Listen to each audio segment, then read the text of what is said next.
आज मैं आपको बताऊंगा मोबाइल में टाइपिंग करते समय अगर साउंड आ रहा है तो आप उस साउंड को कैसे हटा सकते हैं। मैं आपको बताता हूं। अभी मैं टाइपिंग करता हूं और आपने सुनना की आवाज़ आती है।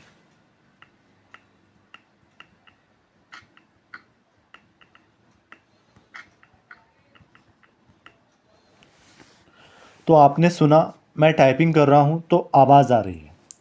तो आप इस साउंड को कैसे हटा सकते हैं मैं आपको बताता हूं। तो मैंने जो कुछ भी टाइप किया मैं इसे कट कर देता हूं। फिर आपको कीबोर्ड के ऊपर सेटिंग का आइकन दिख रहा होगा, इस पर आपको क्लिक करना है और फिर प्रेफरेंसेस पर क्लिक करना है और यहाँ से आपको नीचे आकर स्क्रॉल करना है। साउंड ऑन की प्रेस इसको आपको बंद कर देना है।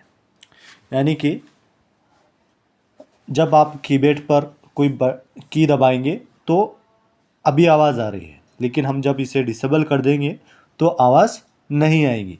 तो साउंड ऑन की प्रेस मैं इसको डिसेबल कर देता हूँ इस पर क्लिक करके और बैक आ जाता हूँ। अब मैं टाइपिंग करता हूँ।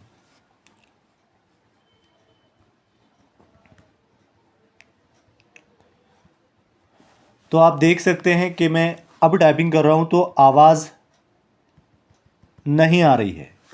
तो इस तरह आप टाइपिंग करते समय टाइम जो साउंड आता है उसको आप हटा सकते हैं।